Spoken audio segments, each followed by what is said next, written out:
And how do you distribute this? We distribute on iTunes and all of the various podcast streaming platforms. And this now we're actually live on Periscope, so it's being streamed live to Facebook and our Twitter account as well. And then afterwards we'll turn it into a podcast and circulate it. But I'll make sure you have all that info. Good, sure. Cool. So we're excited to welcome Roland LAZENBY to the show, author of dozens of sports-related books. Many are basketball-related, a Jerry West biography, Showtime Lakers biography. And in 2014, he released the definitive deep dive on one Michael Jeffrey Jordan entitled Michael Jordan, The Life. Here he is, the acolyte of his airness himself, Roland LAZENBY. Roland, how are you? I'm doing great. You getting along all right?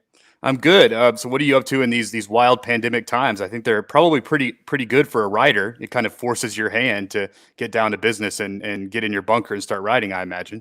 That and a deadline always works. Yeah. I'm writing a biography of Magic Johnson, and I've got, I don't know, close to 300 hours worth of interviews and mountains of research. And so I'm moving along on that, but then along comes MJ and takes the agenda right away from me. He told me, I sat down with him in 2008 during the pre-draft camp. We were sitting up in the rafters down in Orlando, where all the college seniors and draft hopefuls were running around down below trying to impress everybody. And I was talking with him a lot about Kobe. And then I talked with him about his own life, and he told me timing is everything. And of course, The Last Dance is the perfect example that Michael Jordan always has the best timing. He came along at the perfect time in history, changed the world. Now here we are all these years later. We're in coronavirus. There's nothing going on. And here comes Jordan. He's produced his own Last Dance to show everybody how great he was. And the timing is perfect again. It's breaking records with viewership. A lot of people think he has this Machiavellian sort of persona, and that he waited until this particular moment to have it produced, and that this has been sitting in a vault for 20 years. It's well documented. And then we have LeBron. People challenge his legacy, and so he waited until a moment to kind of drop who he was on this new generation of basketball watchers. And then this happens, which he couldn't have anticipated. So it's even more, we're stuck in our homes, and new kids are discovering this generational talent, I think. So it even goes more to the MJ legend, which is right on brand with him. How do you decide, which sports figure you're going to write a book on? Is it just based on your personal interest, or what? I have to say one thing first. Sure. You don't really have to be Machiavelli to want to do these things. These alpha male basketball greats, they're always trying to find one way or another to score on each other, even long after they can't play anymore. So how do I choose? Well, basketball today is a game of analytics. And actually, that's a function of everything in the world. And so publishing is a game of analytics, which I'm an instinct guy. I've operated for years on my instincts. I spent a long time trying to sell the Magic Johnson project, just as it took me years to sell the Jerry West project. And so the analytics guys sometimes, they're doing all who's prominent in the internet searches and, how things are going to chop out. And I just like to operate from the instinct for greatness and for story. And each of these stories of these people I've written about, and it's not just their stories, it's their family stories. I do a deep dive on the whole thing because we live in an age without context. I was just talking about that on Facebook. We live in memes. I shared a bunch of memes just, spout off. And then I looked at that as just how little context we have. I'm fortunate enough to get paid to write these long books, which have a lot of context. Some people, they're so long, some people don't want to read them because of all that. And I'm eternally grateful to everyone who does. Fortunately, the Jordan book, a lot of people wanted to read it and are still, thousands are reading it every year. So he's an interesting story. So why basketball in particular? Is it the popularity of the sport and just kind of the market driven aspect of these are great figures to write about? Or, I know you've written on different topics, but it seems like you focused on basketball. Yeah. And, I even played a year of college football, Division I, as a walk-on. And I played 3 years of rugby, but I didn't weigh about 160 pounds back then. But I sort of really liked football. My old man was a basketball nut. I played pickup basketball all my life, but I was working as a news reporter, a night police reporter in 1980 when he was diagnosed with brain cancer. It was a really intense passing, took months. I'd get off at 1 a.m. and go over and sit up with him. And he had just always loved basketball to the max. And I really started playing pickup then in that time that he passed and the months after. It just made me feel closer to him. Mm-hmm. And the next thing you knew, I was writing basketball books. And it was sort of like I was traveling his path.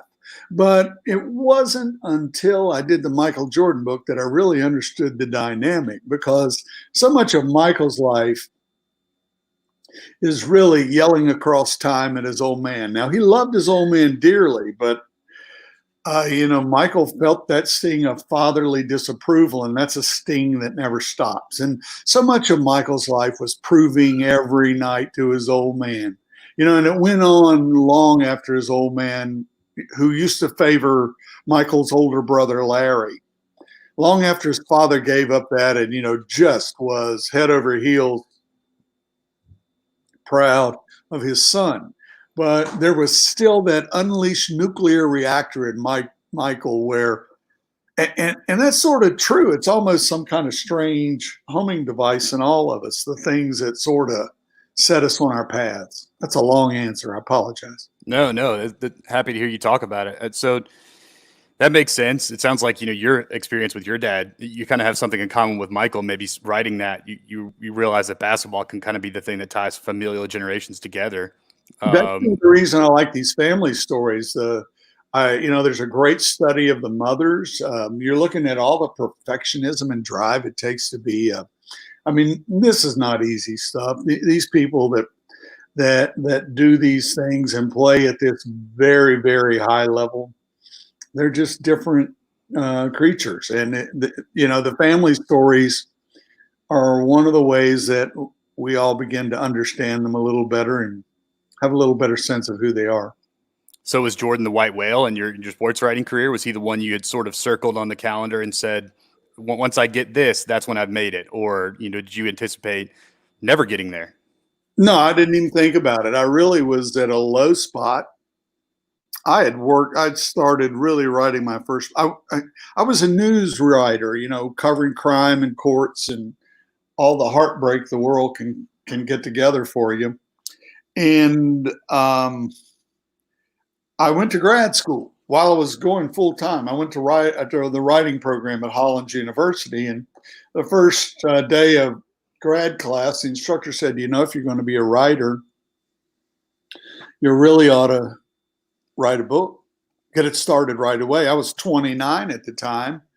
And I've always been a big divergent thinking guy. And that's how I do a lot of my ideas. And so I always make a list of 10 to 15 items. Don't worry if they're good or bad ideas. I just get them on the list. And I do this for every stage of my process. It is critical. It changed my life learning to think like this.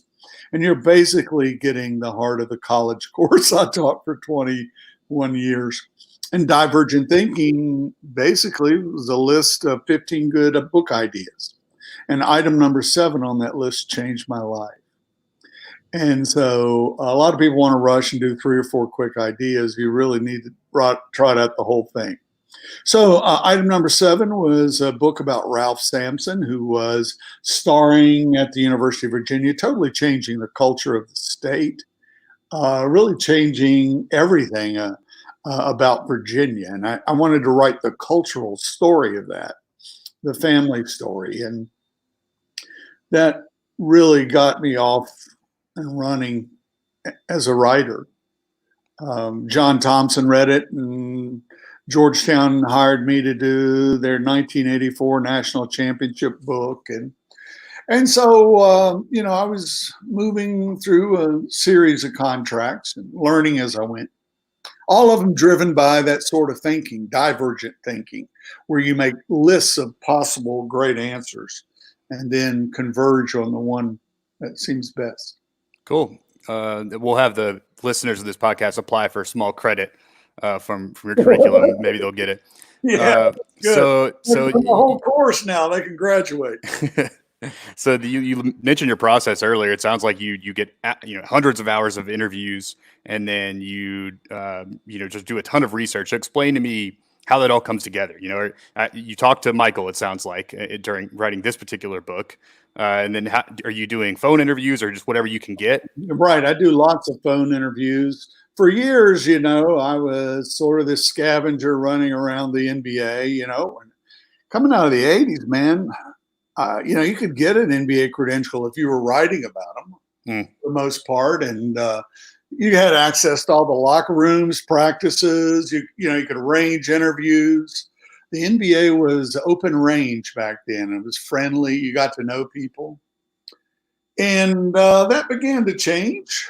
The craziness came really in the 90s when Jordan began to blow it up. Now, it was pretty crazy in the 80s, but really crazy in the 90s, the media crews. And, David Stern had begun dumping games all across the world in the 80s. For example, in Romania, they couldn't afford to put on local soccer, but NBA games were cheap enough to air. And soon there was this burgeoning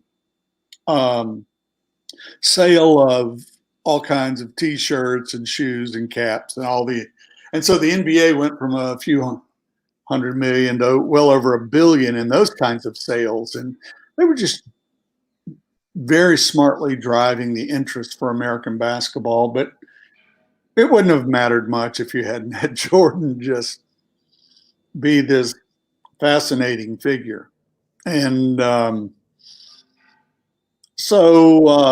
as the 90s went on, it was great fun. I had been through a decade of writing books. There was a huge recession in 91, 92, 93, a triple dip recession. And that's basically what drove me into the college teaching ranks. I needed additional support while I was doing my writing. And the low moment was the 1992 All-Star game. And I drove from my home in Virginia. I covered some All-Star games and NBA finals. And I had my media credential, but, we were really low on cash. And I drove to the All-Star game and parked in the parking lot of the media hotel. My press credential got me plenty of free chow and booze and a ride on the media bus to the arena. And I could do all the interviews I wanted. And it was there that the Chicago Tribune book division hired me to do a couple of different Bulls projects. And if I hadn't been willing to go down there and sleep in my car, I wouldn't have gotten, and to meet with the book division in Orlando, I would never have gotten those projects. So it's just a long process of idea-driven work that the kind of stuff I love to do. I was sort of keeping my old man alive with me as I did it. I had to do the NBA Finals history, official history. It's an idea I came up with, and they jumped at it. It hadn't been done in years. And I got to go around interviewing all the old timers. I spent hours with Jerry West, my father's, he idolized Jerry West. My father was, and his brothers were all these old two-handed set shooters out of West Virginia, southern West Virginia, hillbillies, launching up set shots. So fun. And then they had semi-industrial league. But everywhere I went, it was like my old man was with me. I'd do an interview and I'd say, man, he'd love to be sitting here with me on this. And so it's not easy to understand how you end up doing a whole life of this, but it sure was fun. I bet. So what's the most surprising thing you learned about MJ when you wrote this book? The thing that you didn't know at all? Well, I already knew a lot, but really the thing that when you write, especially when you're doing one of these big projects like this, the key to me has always been the emotional relationship I form with the research. And that's often true of reporters and writers, or media figures. You're doing an interview with somebody and they're telling you stuff that you didn't know, that no one knows but you. Mm-hmm. And you're suddenly into sort of what I used to explain in teaching interviewing. You're into that magical sort of golden state where you're really learning. It really is just a very active style of learning. When I was doing all this stuff with the Bulls, I'd have to do interviews with Krause, and then I'd do interviews with Phil Jackson where he would nobody knew that he and Krause were enemies. This was like 93, 94. And Phil would say all these harsh things about Krause on the record. And that's sort of really in those interviews how a lot of things blew up. Krause got furious and they started to have it out, and it just built up over the years. But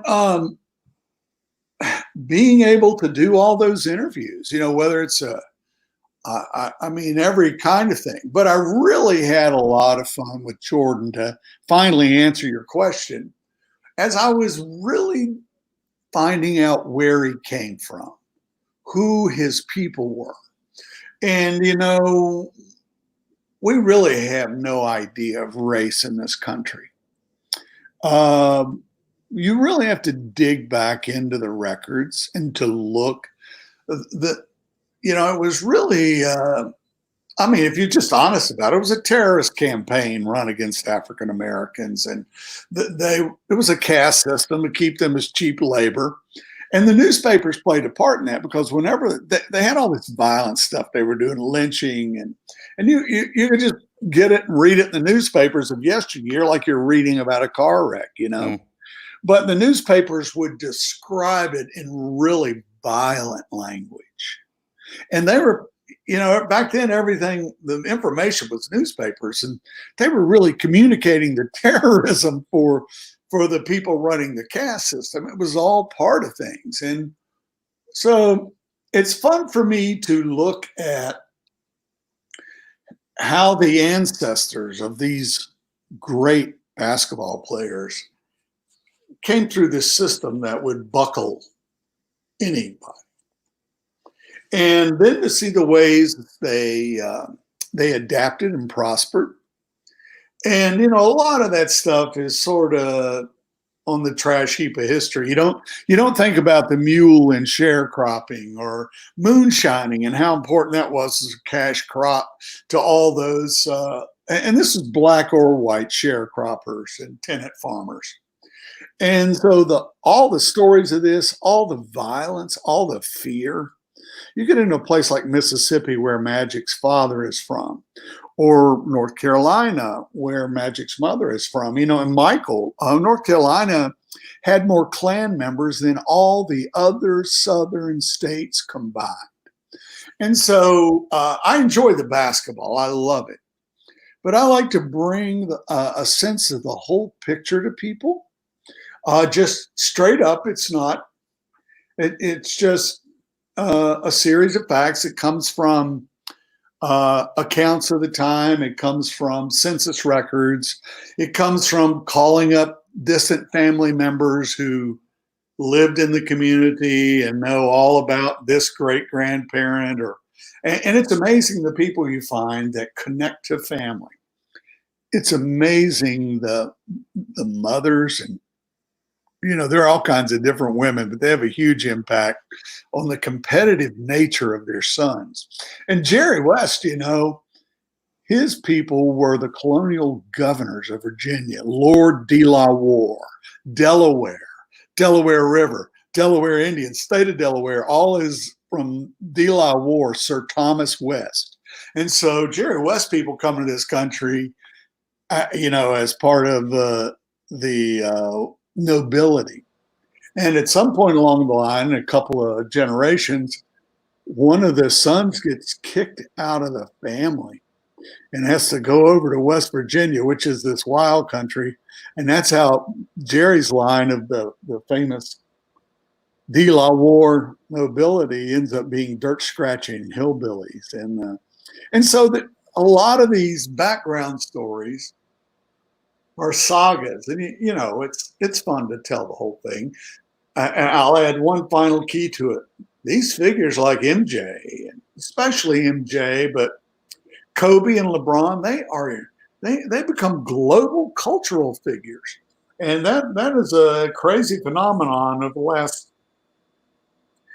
35 years or so, where because the globe didn't care about American professional basketball. Hell, America hardly cared. Right.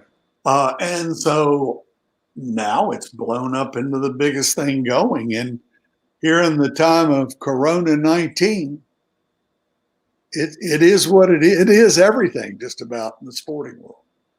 It is. I think you cover multiple generations of the Jordan family, and you get in depth in that. You cover his career chronologically, which was, you know, very compelling and wild to experience how much he had done in his life. But there were a lot of sensitive family issues in the book. You know, you cover abuse, you know, in the family and things of that nature. So was there? Michael's probably that's why he's pissed off at me. And he wasn't, and it was hard to know what to do. The sister had made allegations, and I did not hype it in the book. You had to read into it before you ever. I mean, it's only like a 3 or 4 pages, and all I say is you can't tell. I mean, it really was never adjudicated, and so just the mere allegation itself is devastating for any family. Sure. So when you're analyzing the facts,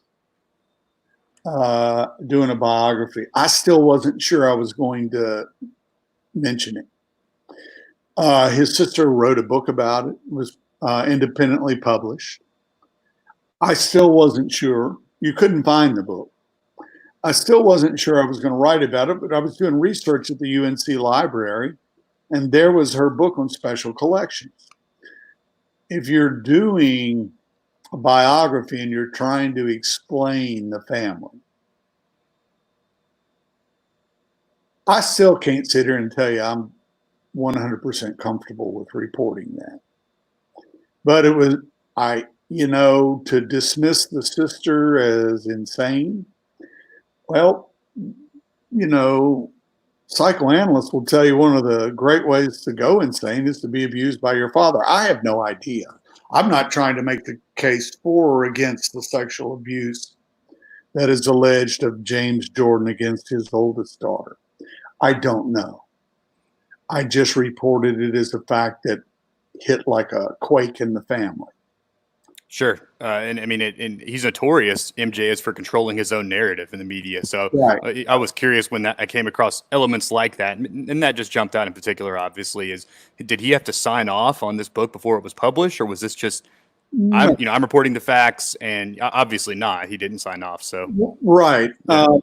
And, I went, shook his hand, told him I was doing it. And he was fine. He answered a couple of quick questions for me that night, and then I made plans to try to interview him extensively, and he didn't want to do it. Jerry West cooperated a good bit.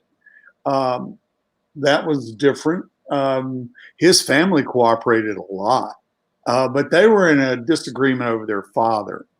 Jerry his father had been dead 30 years, and Jerry hated him with a passion. And the other siblings did not hate him. And I had a more nuanced view. And Jerry had been great and had helped me. And I talked to Jerry from other projects, but he got really furious that I had a nuanced view of his father. And so, Kobe, I worked with him years ago on a book. I introduced him to probably the 2 most important professional people in his life. The first one was Tex Winter, who was then an assistant coach with the Bulls. Kobe was a young trouble guy. I was rebounding free throws for him in the Forum in 1999 during the playoffs when they were getting swept the Lakers were getting swept by the Spurs. And he told me he had always dreamed of playing for Tex Winter. And Tex was my good friend from my years of covering the Bulls. And so I got Tex to call him because Kobe was lost and lonely, a really confused kid. Um, struggling with being one of the few young people in the NBA and with all this ambition and all the pressure he put on his teammates and the gulf between him and them. And Tex was great. The other thing I did is I got George Mumford, the great mindfulness expert who worked with the Bulls and had been so important in MJ's life. I got him to fly to Houston to meet Kobe courtside one night during the regular season that year. And both of them ended up working for the Lakers, of course, when Phil Jackson got the head coaching job. And Kobe swore by them his whole life. And so it's always a different relationship. Magic has said off and on that he's going to cooperate. His longtime agent, Lon Rosen, has given me guidance and talked about the book. I really have no idea if they're going to end up cooperating. I just try to tell the story. It's amazing. I apologize. I don't know if you can edit out my cell phone. No worries at all. No, it is. Is there anything that ended up on the cutting room floor of this book that you pained you to take out of there? The book was 1,000. Michael Jordan: The Life was 1,000 plus, maybe 1,100 pages. One of the first drafts, and it was so exhausting. My editor said, Little Brown said, I'll take it and cut it. And he said, I'll keep it a month and I'll get it back to you. 3 months later, he got back to me and said, I can't cut this thing. You got to cut it. And so it was a grind. It broke down my health. I got exhausted twice doing it. And I always have had tremendous energy. And so it really broke down my health, but I got it done. Really, when you're telling a story, every time you talk about it, you're articulating it. And every time you articulate it, you have new revelations about what you're doing. And that is a big, big thing. And so every time I do a project, I understand more and more about the person I get into after the book is done. That part of it can be frustrating. That is where interviews such as this, and I do a lot of them. I try to do every interview that's requested of me for the simple reason that I'm constantly asking people to grant me interviews. And the worst thing you can do is be a big old hypocrite and not answer interview requests and try to explain yourself and what you're doing to people.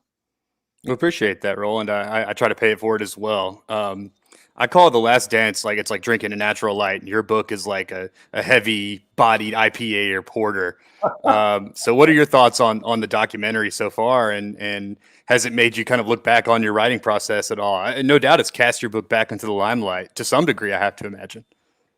Yeah, this year has been interesting in that regard. The most profound thing for me, obviously, was the death of Kobe Bryant. And having been through and having written Showboat, a 600-page biography of Kobe that came out in 2016. And then this is a guy I'd known, 20 years. He'd been a pro. He'd been, I guess, 22, no more than that. He was 18 when I met him, and I'd known him 23 years. And I'd spent a lot of time talking to him. And I had, as soon as I got off the phone rang and Kobe's dead, and here's the BBC needing me right away. And it's not that I'm any big icon that needs to talk or anything. I'm just the guy a lot of times they can get a hold of. So I did something like 43 interviews in 26 hours after that first thing. And then they continued, and it just literally wipe me out, but it really got me to thinking. You know, if you don't go through something like that and be jolted into thinking about your process, what you're doing, then you're in the wrong business. And so I've done a lot of thinking of that. The other answer to your question to finish up, yes, there are things that I leave out of all the books. And I have to decide what. There's a lot of detail into people's sexual lives. I tend to sort of give a hazy impression of that. I'm not there really to poke around in somebody's truly personal business. Sometimes, as with Magic Johnson, that spills over so profoundly into the public spotlight that you have to address it. I'm fortunate there in that Magic has said far more on Oprah than Yeah. you could ever even want to communicate to people. That and the Wilt Chamberlain public Right. statements, and we've heard all of that. Jordan, however, was a lot quieter, and I did notice the elements of the book in that regard were more suggestive than there weren't any specifics. Right. And the same with Kobe. And there were reasons for that. The same with Jerry West. And a lot of times these things people do are even well known. Also, I should point out that my books, they're published by major publishers. They go through a rigorous legal review. And sometimes the legal things they require changed are silly. But, I listen to the lawyers. I used to cover the courts. I, I just am sort of a fact-based guy. Yeah, I'm an entertainment lawyer myself, so Yeah. I'm usually the guy taking out the stupid things and being the no man, unfortunately. But Well, it saves, it's not whether you win or lose a suit, it's whether you get a suit at all. right, Unfortunately, because you can and Donald Trump has lived by that. The lawyer on the Kobe book had me take out something simple. And he said, I represented a publisher sued by Donald Trump. We won the suit against Donald, but we spent 25 million winning the suit. And so if you're in business, that's a loss. very much so. Well, one last question before I let you go, Roland. What's the Yeah. last great thing you read? Oh gosh. I go back and watch old movies. I reread great things. It might be Huckleberry Finn. I don't know that. I tell you, I've been reading "Parting the Waters," America in the King Years, the first part of Robert Caro's trilogy about the life and times of Martin Luther King Jr.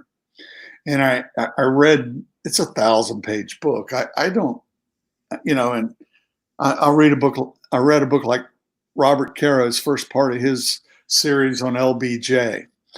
And I love these big stories, but I can't consume them constantly. But those are the two I'll go back to. Those are the things that serve as a paradigm for a lot of what I do. Well, Roland, we appreciate your time today, man, and good luck with the novel going forward. We'll look forward to that hitting shelves, and maybe have you back on and talk about Magic when that comes around. I'd be happy to. And I got to say, at this stage of the process, I've answered a lot of the same questions. It really gets exhausting, but that wasn't the case with this interview. I mean, this is fun. Thank you. Well, I appreciate that, Roland. Mm. Have a good day. Stay safe, and talk soon. Okay. All right. Take care. Bye.